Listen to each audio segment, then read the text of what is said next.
Jail से बाहर आए आजम खान, लेकिन बाहर की हवा में भी चैन नहीं।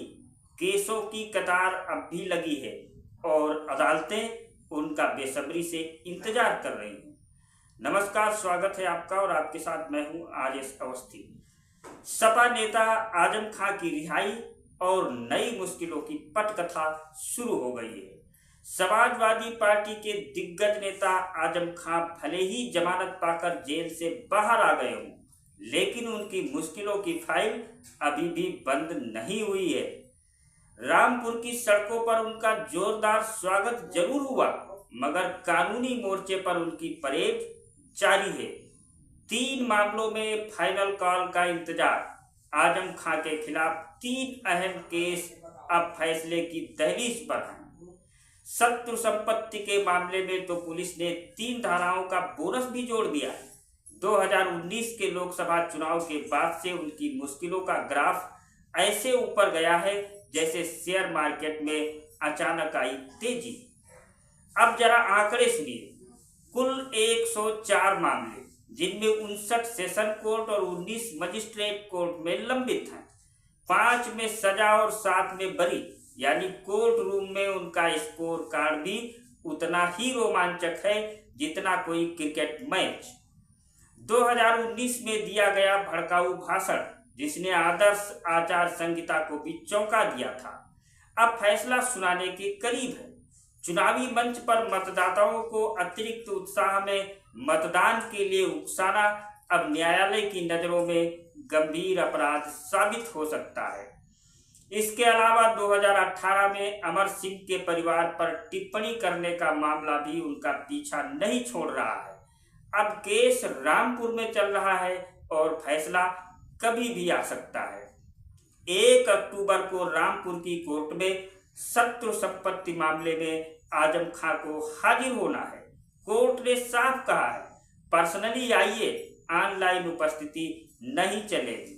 यतीम खाना और किसानों की जमीन का मामला। यतीम खाना बस्ती केस में गवाह से जिरह अधूरी रह गई। अब सुनवाई 25 सितंबर को होगी। किसानों की जमीन कब्जाने और भड़काऊ भाषण के मामले की सुनवाई तो होनी थी, लेकिन तारीखें बढ़ा दी गई। कोर्ट भी शायद सांस लेने का वक्त चाहती है। इसके अलावा 2017 में सेना पर दिए गए बयान का केस भी तीनों मामलों के साथ कतार में खड़ा है। बहस पूरी हो चुकी है, अब बस फैसले की औपचारिकता शेष है। जौहर विश्वविद्यालय, आजम खान का ड्रीम प्रोजेक्ट, भी जांच एजेंसियों की निगाह में है।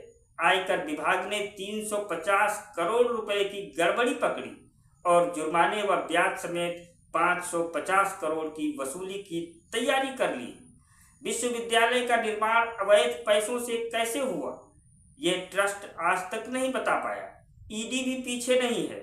उसने आजम खान, उनकी पत्नी तंजीन फातिमा और बेटे अब्दुल्ला की संपत्तियों की जांच शुरू कर दी है। इतना ही नहीं, ठेकेदार, आर्किटेक्ट, यहाँ तक कि जल निगम और पीडब्ल्यूडी के अधिकारी भी इस जांच में उलझ गए हैं। रिहाई के बाद आजम खान के चेहरे पर मुस्कान लौटी है, लेकिन कोर्ट कचहरी और एजेंसियों के शिकंजे ने उनकी टेंशन लेवल को स्थिर बनाए रखा है। लगता है कि उनके लिए जेल से बाहर आना सिर्फ इंटरवल है। फिल्म का असली क्लाइमेक्स अभी भी बाकी है। वहीं बात करें अगर अखिलेश यादव की, तो अखिलेश यादव ने कहा कि उनकी सरकार आएगी तो आजम खान पर लगे सारे मुकदमे वापस लिए जाएंगे। लेकिन क्या ऐसा कर पाना संभव है? सरकार सिफारिश जरूर कर सकती है, अंतिम निर्णय कोर्ट को ही लेना होता है। इससे पहले भी अखिलेश यादव आतंकवाद की धाराओं में बंद तमाम लोगों के केस वापस लेने की पहल कर चुके हैं, लेकिन कोर्ट ने रोक लगा दी थी। और अब आजम खान के मामले में पहली बात, अगर सरकार आती है तभी तो ऐसा कर पाएंगे, और सरकार ही नहीं आई तो ये प्रयास कैसे करेंगे? मान लो सरकार आ भी जाती है अखिलेश यादव की और ऐसा करते हैं, तो क्या कोर्ट आजम खान के इतनी गंभीर धाराओं में मुकदमा चल रहा है, क्या कोर्ट सरकार की बात मान लेगा? ये बड़ा सवाल है। आप सब इस मुद्दे पर क्या सोचते हैं? अपनी राय कमेंट में जरूर बताएं। धन्यवाद।